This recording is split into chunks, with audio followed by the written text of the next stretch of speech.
This blows my mind. I don't understand. How does this happen? How do you buff the strongest character in your game? They try to nerf him. They actually got the right idea, but the end result, he's even stronger now. Gran Torino is on a new tier of his own. He's the first S+ character in My Hero.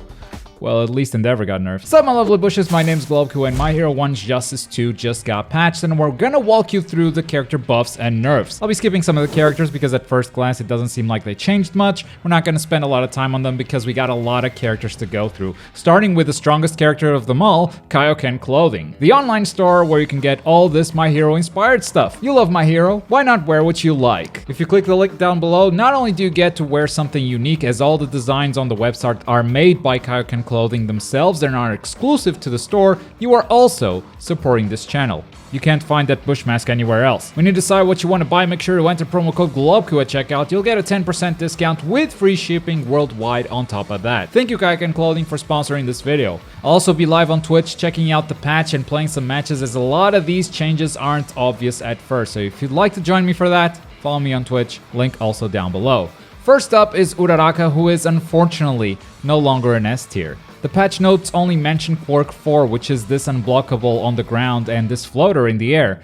Got a little buff, it's a bit faster, has better scaling, but what they didn't write in the patch notes is that her loops are gone. Uranaka was S tier because she could easily get 16k damage from anywhere without meter or assists, and now she can't do that. They took that away along with a couple of other things that aren't listed. Uranaka fell super hard this patch. You know who took her loops? Gran Torino. And the patch notes show that they had the right idea to nerf him. They increased the scaling on his attacks. They lowered the damage on his counter and charged Quirk 1. They even increased scaling on Quirk 3, which is what led to insane damage. And on top of that, his Plus Ultra 1 is still super fast, but got its damage nerfed and actually scales super hard now. These are all very good nerfs. So why did they add this? After a Quirk 1, you can now jump or step cancel super easy. So he's got loops that pretty much lead to the same damage that he had before, except now he doesn't need assists or meter to get it. Basically, the good news is if you get hit with a raw level 1, you don't lose 70% of your health anymore, but the bad news is you're gonna lose at least 50% every time Gran Torino touches you. And this combo actually builds a decent amount of meter, so he's gonna have that raw level 1 option available a lot more often. It's crazy what a little change can do for a character. In the middle of all these nerfs, they still managed to buff Gran Torino. And I firmly believe that he's now a full tier above S tier. He's the only S+ character in the game. Maybe people will pick him up now. Bakugo's charge Tilt Quirk 1 now breaks your guard super fast, but it's still not easy to hit with that. His Tilt Quirk 1 is not as strong on block though, which is gonna nerf some of the mindless Bakugo playstyles. He's still super strong in the right hands though. Small buff on All for One, it seems that his yellow attack is now easier to dodge, but his Tilt Quirk 2 is much harder. He'll turn faster, catching sidesteps easier, and this ability is, in my opinion, stronger than his air yellow, so overall, small buff. And now the nerf you've all been waiting for, say goodbye to Endeavor. I'd say the character isn't really dead, but at least he won't be a top tier anymore. Tracking on his air yellow is gone, it's super easy to sidestep it now. And his spear doesn't knock you as far back when you block it, and it also has less block stun. Now Endeavor can still deal a ton of damage, but his whole game plan used to be harassing you with projectiles, and it was hard to get in because the spear would always push you back. And if you somehow got past it, you still had to guess whether or not they were gonna throw a yellow attack. Nerfing the spear and the yellow attack completely demolishes that game plan. He's gonna fall hard on that list. Kami.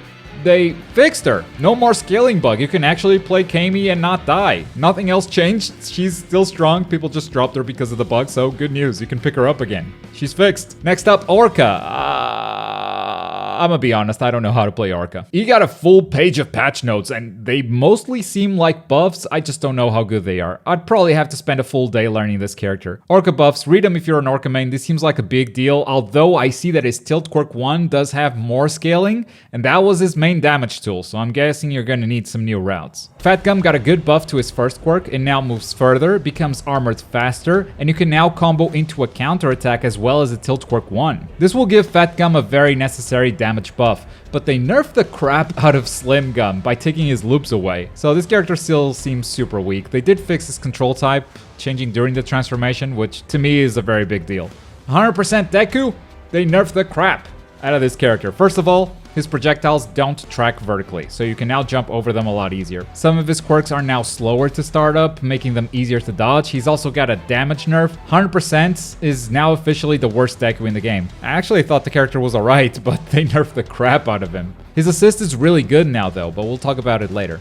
That concludes the big changes in my opinion, so here are some quick nerfs. Try not to blink during this next part. Here we go. Mineta's yellow attack is easier to dodge. Seiji's bullets track a lot less. Hawks can't dash away and throw feathers if he doesn't hit the opponent during the dash. Tamaki's second hit of the red attack can now be blocked. This is actually huge. And then we also got a couple of quick buffs. Dabi got a damage buff on his air projectile, and Flamethrower now has a bigger hitbox behind him. And Muscular's quirk 2 is now faster, easier to combo, easier to punish your opponent. So moving on to assists, we got a ton of assist changes. Some of them slight, others massive. To start, in case you didn't know, every assist in One's Justice 2 has a different cooldown. There are basically 3 tiers of assists: the 40 seconds, the 30 seconds, and the 20 seconds. This is how long it takes for your assists to become available once you start the match. However, if you use them in the middle of a match, you only spend half a bar, so their cooldown is half that time. It would be 20, 15, and 10. On this list, I'm gonna put all the assists that got their timing changed. First up,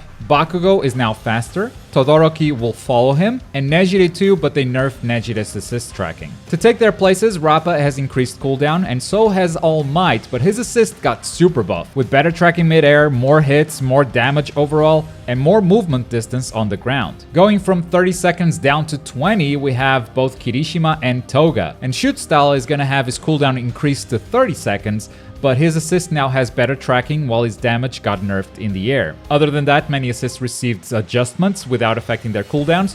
Tokoyami has better tracking and hit stun. Muscular has less tracking but covers a bigger distance on the ground. Mirio has better tracking. Aizawa is harder to sidestep. New Shigaraki's ground attack hits aerial opponents easier. And 100% Deku got a huge buff to his assist, as now instead of the regular projectile, it's the charged up version. And his assist is one of the fastest in the game, so that's actually huge. Here's the full list of assist cooldowns in case you didn't know them. You can also find this on our Discord along with a ton of other resources. In fact, I wouldn't be able to put this video together so fast if we didn't have such a dedicated community labbing every character in the game at all times. So a big shout out to everyone on Discord. Love you guys.